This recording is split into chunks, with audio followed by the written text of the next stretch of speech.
Estado y mercado en la historia del Ecuador.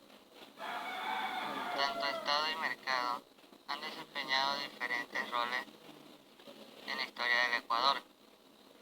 Desde los años 50, gracias a los recursos obtenidos por el banano y luego del petróleo, los gobiernos defendieron lo que es el liderazgo del Estado en el proceso de desarrollo económico y social.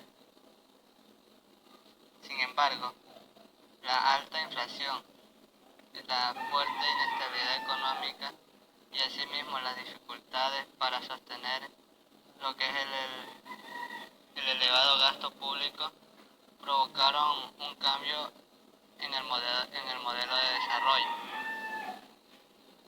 Desde los años 80, Ecuador comenzó a aplicar políticas neoliberales que le otorgaron al mercado un papel preponderante. Desde la llegada de Rafael Correa a la presidencia en enero del 2007, se supuso un nuevo cambio de orientación, el cual se basaba en la recuperación del Estado como eje para un desarrollo armónico y equitativo. Hoy nadie pone en duda que el mercado es un mecanismo que puede ser eficiente en la asignación de recursos entre la población. Pero asimismo, la crisis internacional ha puesto de manifiesto el peligro de dejar que los mercados se autorregulen. Ecuador, a pesar de ser una economía pequeña y poco vinculada a lo que es el mercado internacional, ya se siente con los efectos de la crisis. Es por eso que a lo largo de la historia reciente se han sucedido gobiernos de diferentes ideologías, con visiones diferentes respecto a lo que es el papel que debe jugar el Estado en el desarrollo económico y social. El papel del Estado en Ecuador hasta la etapa democrática. A partir de 1948, durante la presidencia de Galo Plaza, en 1948 hasta 1952, Ecuador experimentó un profundo cambio económico a partir de un nuevo modelo agroexportador, el cual fue sustentado en lo que es la producción del banano. En aquellos años, el país consiguió superar la larga crisis el cual fue provocada por la caída de la actividad cacautera y logró integrarse a los mercados internacionales. Además, los ingresos de divisa por las exportaciones de banano permitió comenzar un nuevo modelo de desarrollo, el cual estaba basado en la industrialización sustitutiva de importaciones. Pero el Estado ecuatoriano no estaba preparado para un proceso de fuerte intervención, y esto se debe a la precariedad de sus instituciones y también a la debilidad del sistema económico empresarial.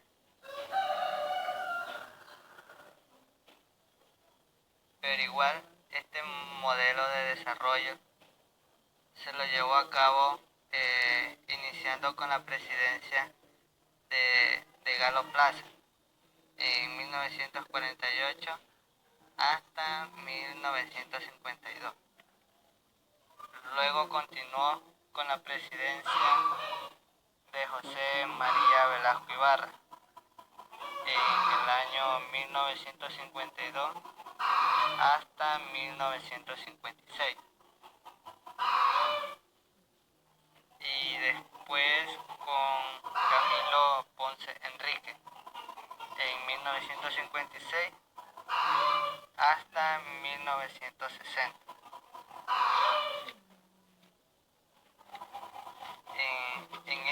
En esta etapa se crearon organismos de control, como la Junta de Planificación, el cual fue inaugurada, que combinó objetivos económicos de modernización agrícola con objetivos sociales de colonización de terrenos baldíos por parte de lo que fue la población campesina.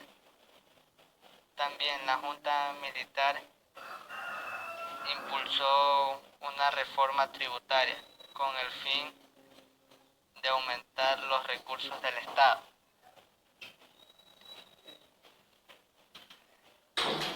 Luego los siguientes gobiernos democráticos, a los que siguieron dos dictaduras militares, estos profundizaron lo que es el modelo de intervención del Estado. Además, en esos años el Estado se vio fortalecido por la explotación del petróleo y su exportación.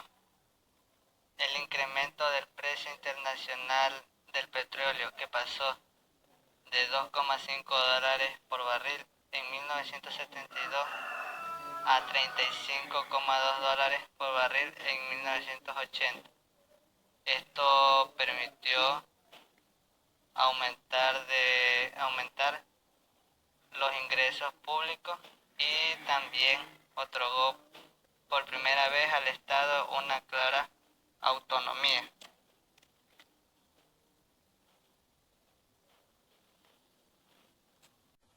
En el año de 1954, con el fin o con el propósito de promover 3 planes de desarrollo, los cuales fueron: el primero, el Centro de Desarrollo Industrial del Ecuador; el segundo, el Instituto Ecuatoriano de Electrificación; y por último tenemos la Comisión Nacional de Valores.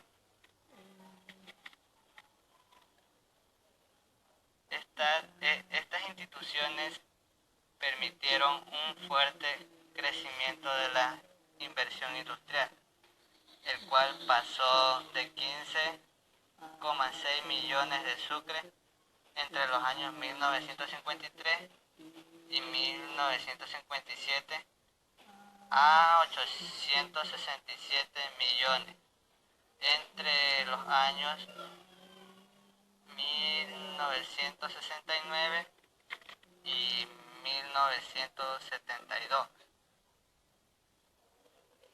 Además,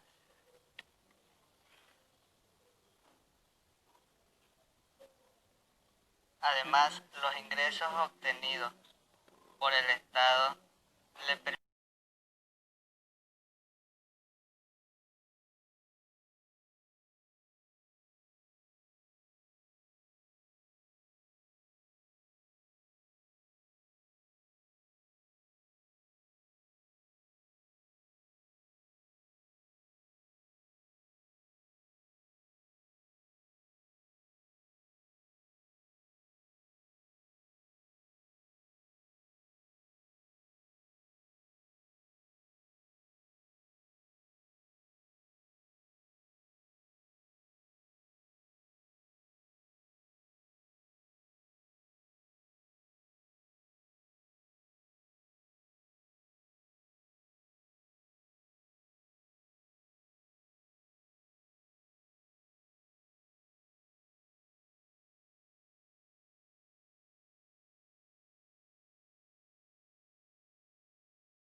A continuación de mi compañero, el Estado ecuatoriano durante la etapa de la democracia.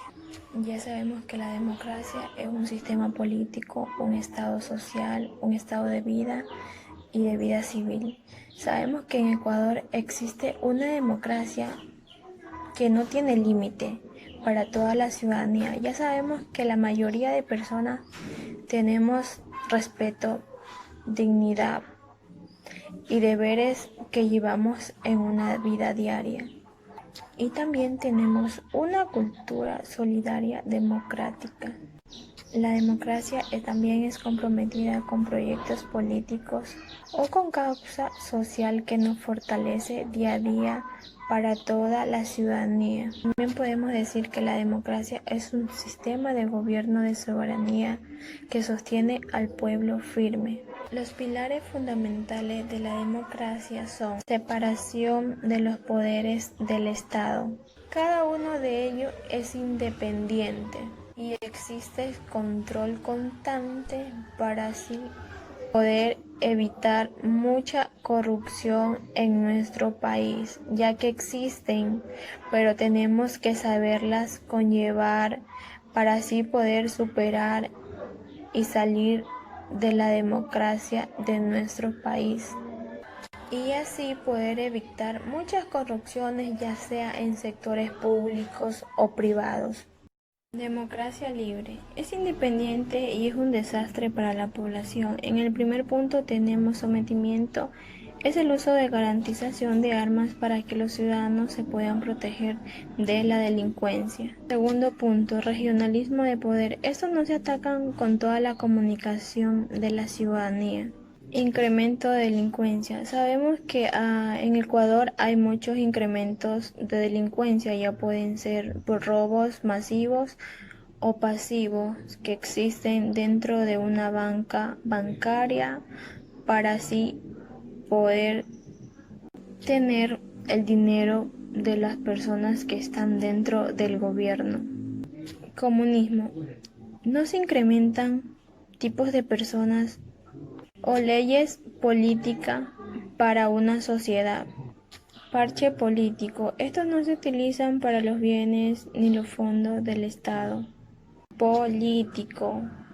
Abuso de poder. No se persiguen las oposiciones que no están de acuerdo dentro de la Constitución o medidas que haya tomado el gobierno. Ministerio de asesores. Estos son los gastos públicos que tiene el gobierno político innecesario. La democracia, ya sea libre o independiente, con un éxito, debemos seguir luchando contra la economía y el racismo que existe en nuestro país. Todos tenemos derechos a elegir a un pueblo bien decidido para que así luche contra toda la ciudadanía y todos estemos en Neoliberalismo en el Ecuador. El neoliberalismo es una corriente económica y política asociada al capitalismo. Sostiene que la economía debe regirse bajo el libre comercio, desregulada y privatizada, es decir, sin menos intervención en las políticas del Estado. La aplicación del sistema neoliberal en Ecuador constituyó un proceso de reformas económicas denominadas estabilización y ajuste estructural. En la década de 1980, Ecuador inició un proceso de mayor inserción en la economía global mediante políticas económicas de estabilización y paulatinamente a través de políticas de ajuste enmarcadas en el modelo neoliberal. Su principal función fue readecuar la economía a las demandas del capital transnacional. Estas políticas fueron aplicadas por el gobierno de Osvaldo Hurtado en el año 1981 a 1984, que sucedió a Roldós luego de que éste falleciera en un accidente de avioneta. Y luego fueron profundizadas por León Febres Cordero en el año 1984 a 1988. Posteriormente fueron adoptadas también por Sixto Durán Ballén en el año 1992 a 1996, sobre la base de un modelo empresarial y lleno de privatizaciones a bienes y servicios públicos. La obtención de recursos para cubrir los compromisos internacionales de balanza comercial y especialmente el servicio de la deuda. Para ello decidieron reducir el gasto en el resto de las partidas presupuestarias, incluyendo las sociales, junto con otras medidas macroeconómicas de tipo monetario. La consecuencia de este incremento fue la inflación y la inestabilidad que provocó un impacto en el aparato productivo del país. La política económica estuvo orientada a favorecer los intereses económicos de sectores privilegiados representados por la oligarquía a través de sucesivas devaluaciones del sucre. Buscó recuperar la competitividad perdida a causa de la elevada inflación, pero al mismo tiempo mantenía un permanente déficit comercial.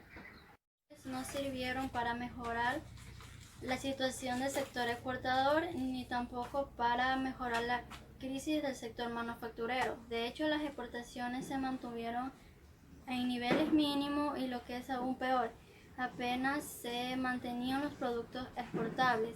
En el año 1983, las empresas privadas, con el apoyo de los organismos multilaterales de crédito, presionaron al presidente Hurtado para que el Banco Central asumiera sus deudas externas. Así, la deuda contraída en dólares pasó a transformarse en una deuda de sucre. El Estado asumió los compromisos en dólares con el exterior. La sucretización de la deuda y las ventajas concebidas posteriormente por León Febres Cordero se convirtieron en un subsidio directo al sector privado, otorgado con la excusa de proteger los empleos en empresas estranguladas por sus compromisos externos.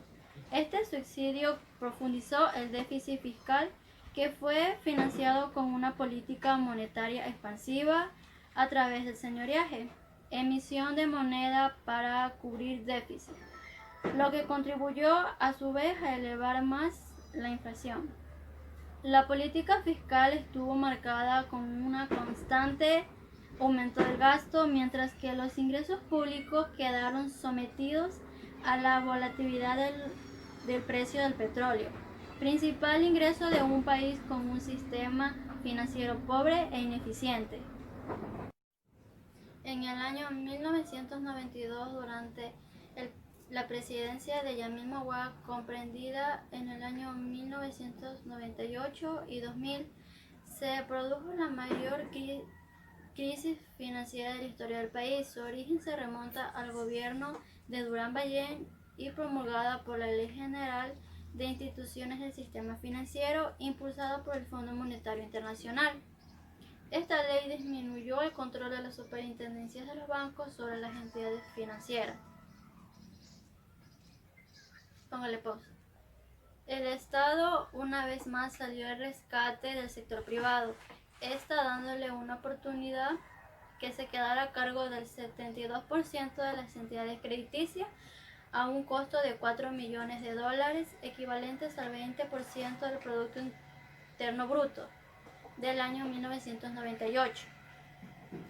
El déficit público aumentó y con él la deuda pública, que en el año 1999 ya superaba más del 100% del Producto Interno Bruto. El Estado se vio obligado a realizar profundas reformas económicas para sanear el maltrecho sector público, eliminando subsidios como el gas, la electricidad y el combustible, y comenzó un proceso de privatización a empresas privadas tales como el sector petrolero, la electricidad y telecomunicaciones. En enero 11 del año 2000 se impulsó la dolarización a 25.000 sucres por dólar. Sin embargo, el aumento de la inflación que ya se vivía demostró que este tipo de cambio no se ajustaba a la realidad económica del país, aunque sí logró licuar algunas deudas con los bancos. El Ecuador concluyó el siglo XX sumido en una de las mayores Crisis de su historia. En 1999 se registró la mayor caída del precio interno bruto, 30,1%. Pasó de 19 millones de dólares a 13 millones. El país experimentó uno de los procesos de empobrecimiento más acelerados en la historia de la región y una acelerada concentración de riquezas. En el año 1990, el 20% más pobre recibía solo el 4,6% de ingresos, y ya para en el año 2000 captaba menos de 2,5%. Moreno admitió que la situación económica del país es crítica. El periodo post-dolarización. Este periodo ocurrió en el año 2000 y el año 2006, el cual fue protagonizado por una inestabilidad política y con continuos cambios de gobiernos. Viéndolo desde un punto de vista macroeconómico, se logró conseguir después de unos 5 años, el cual logró crecer un 4% en tasas reales. Las tasas de intereses de activos y pasivos se redujeron, pero todavía estaban lejanas a comparación de las tasas de los países desarrollados, lo cual esto confirmaba la inestabilidad del sistema financiero ecuatoriano.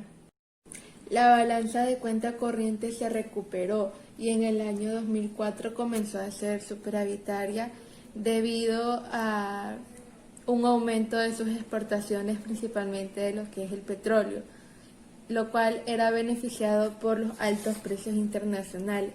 Sin embargo, los comercios no petroleros continuaban siendo deficitarios, lo que evidenciaba un problema endémico al país, que era la fuerte dependencia de importaciones por falta de competitividad. El papel del Estado y el gobierno de Rafael Correa. Los buenos resultados macroeconómicos de la etapa procedente camuflaron los problemas endémicos que tenía el país. Rafael Correa, cuando se desempeñaba como ministro de Economía de Alfredo Palacio en el año 2005 y 2007, había criticado por la excesiva libertad de un mercado ineficiente y controlado por la oligarquía, asimismo como la debilidad estructural del Estado y sus instituciones y los organismos internacionales. Rafael Correa produjo un gran impacto en la ciudadanía, por lo que el 15 de enero del 2007 logró alcanzar la presidencia. Para realizar las nuevas transformaciones enmarcadas en lo que se define la Revolución Ciudadana, Rafael Correa convocó una consulta popular con el único objetivo de poder formar la Asamblea Constituyente. La nueva Constitución, refrendada por el referéndum el 28 de septiembre del 2008, da mayores poderes al Ejecutivo, en lo que enmarca más a lo que es la economía. Otro de los aspectos más interesantes de lo que es la Constitución es sobre lo que se basa el aspecto del ser humano, en lo que se define el buen vivir o el summa causai. En esto se enfoca en lo que es vivir en armonía con la naturaleza y con uno mismo. Pero quizás la característica más importante del actual gobierno es su prioridad por la inversión social, el cual en el 2008, por primera vez en décadas, se logró superar el servicio a la deuda. El principal programa social del gobierno es el Bono del Desarrollo Humano, el cual es cofinanciado por el Banco Mundial, el cual va destinado a las familias con menores recursos, con uno de sus propósitos es reducir la pobreza. También se ha incrementado considerablemente un bono de vivienda, el cual trata de atender la importante déficit de lo que es el inmobiliario del país y como resultado una reducción de pobreza, tanto en lo que son zonas urbanas como rurales. Finalmente hay que recalcar que Correa también criticó lo que es la dolarización, pues con el argumento de que él pensaba que el Estado iba a cambiar si se privaba. Finalmente hay que recalcar que Correa también criticó lo que es la dolarización, pues con el argumento de que él pensaba que el Estado iba a cambiar si se privaba. Pero la crisis financiera internacional, iniciada en el año 2008, ha puesto en peligro la supervivencia del sistema monetario por falta de liquidez, el cual sus efectos se transmitieron a la economía ecuatoriana a través de 4 canales. La caída de precios internacional del petróleo, el cual produjo al sector público una pérdida de ingresos. La disminución de ingresos de divisas, el cual ocasionó un déficit comercial a partir del septiembre del 2008. La reducción de remesas por pérdida de trabajo de los emigrantes ecuatorianos en Estados Unidos y Europa. La dolarización. A pesar de que dio la estabilidad macroeconómica, puede convertirse en un lastre para el desarrollo de la economía del país, pues priva al Estado de herramientas clave. Mi nombre es Noelia Melina Rivera Pihuave y les acabé de hablar de la postdolarización. Lo que la Constitución es sobre lo que se basa el aspecto del ser humano, en lo que se define el buen vivir o el summa causai. En esto se enfoca en lo que es vivir en armonía con la naturaleza y con uno mismo. Pero quizás la característica más importante del actual gobierno es su prioridad por la inversión social, el cual en el 2008, por primera vez en décadas, se logró superar el servicio a la deuda. El principal programa social del gobierno es el Bono del Desarrollo Humano, el cual es cofinanciado por el Banco Mundial, el cual va destinado a las familias con menores recursos, con uno de sus propósitos es reducir la pobreza. También se ha incrementado considerablemente un bono de vivienda, el cual trata de atender la importante déficit de lo que es el inmobiliario del país y como resultado una reducción de pobreza, tanto en lo que son zonas urbanas como rurales. Finalmente hay que recalcar que Correa también criticó lo que es la dolarización, pues con el argumento de que él pensaba que el Estado iba a cambiar si se privaba. Finalmente hay que recalcar que Correa también criticó lo que es la dolarización, pues con el argumento de que él pensaba que el Estado iba a cambiar si se privaba. Pero la crisis financiera internacional, iniciada en el año 2008, ha puesto en peligro la supervivencia del sistema monetario por falta de liquidez, el cual sus efectos se transmitieron a la economía ecuatoriana a través de 4 canales. La caída de precios internacional del petróleo, el cual produjo al sector público una pérdida de ingresos. La disminución de ingresos de divisas, el cual ocasionó un déficit comercial a partir del septiembre del 2008. La reducción de remesas por pérdida de trabajo de los emigrantes ecuatorianos en Estados Unidos y Europa. La dolarización. A pesar de que dio la estabilidad macroeconómica, puede convertirse en un lastre para el desarrollo de la economía del país, pues priva al Estado de herramientas clave. Mi nombre es Noelia Melina Rivera Pihuave y les acabé de hablar de la postdolarización.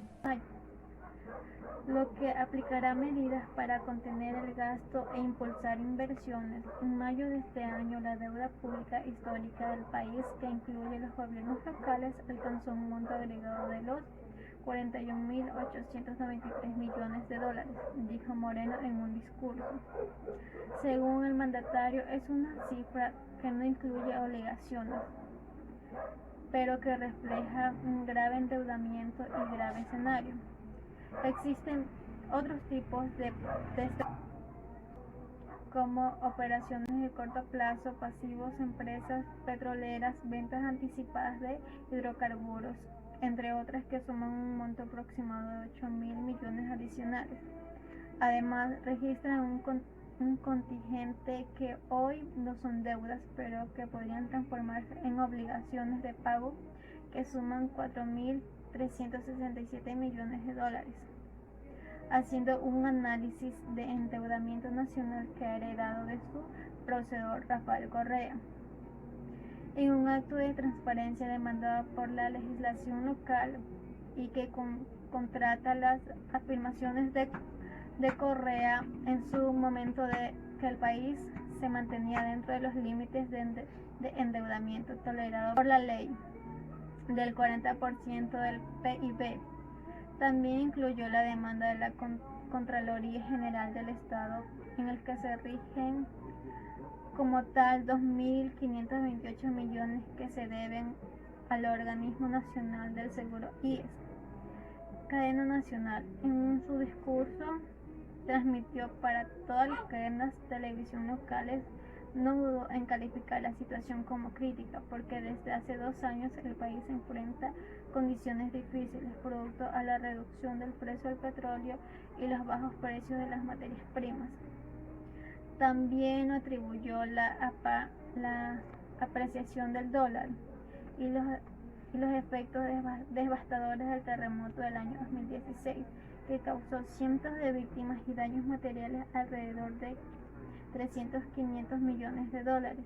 Al no contar con recursos líquidos suficientes, se recurrió al financiamiento externo e interno. Al entrar en una situación económica compleja, las decisiones que se tomaron no fueron debidamente mesuradas y se puso al límite de la sostenibilidad de nuestra economía, afirmó en una nota. ¿Qué tal? Mi nombre es Alain Menoscal y le hablaré sobre la crisis ecuatoriana durante el periodo de Lenín Moreno. Como muy bien sabemos que Lenín Moreno atraviesa una de sus peores crisis en lo que va del mandato presidencial.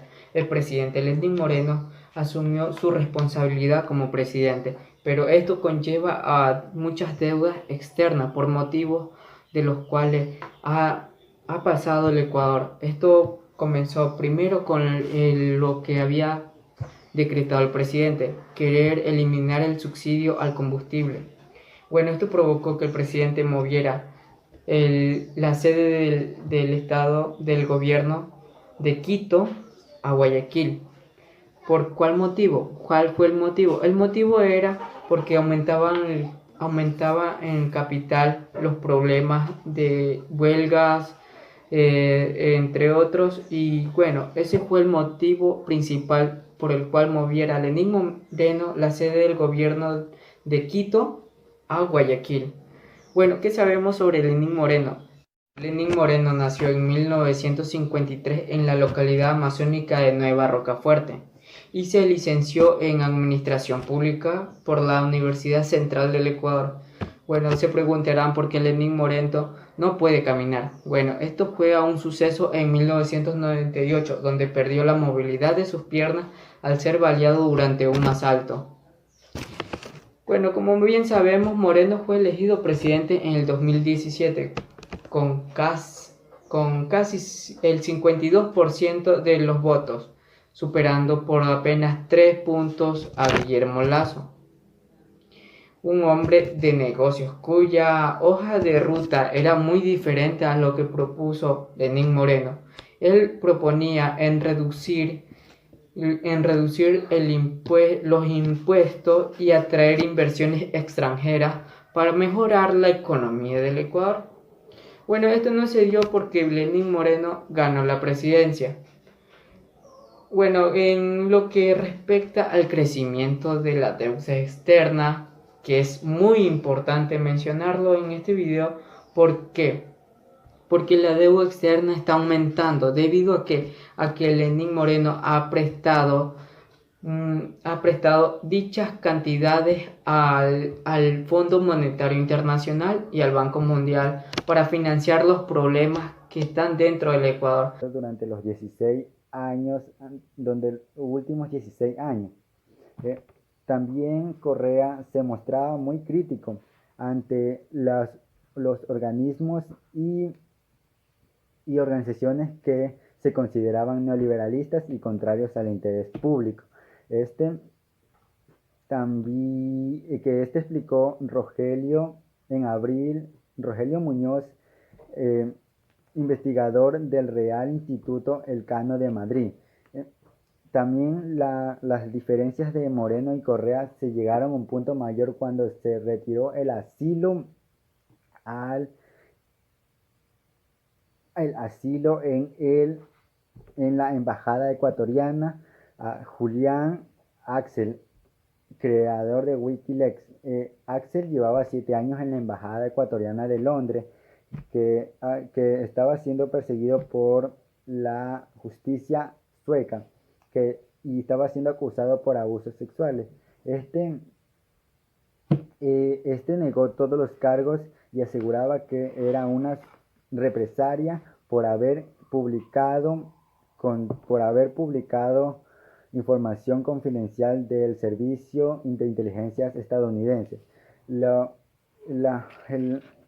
Correa lo apoyó en el 2012 a Axel, pero Moreno se retiró y dijo que su asilo era insostenible e innegable. Esto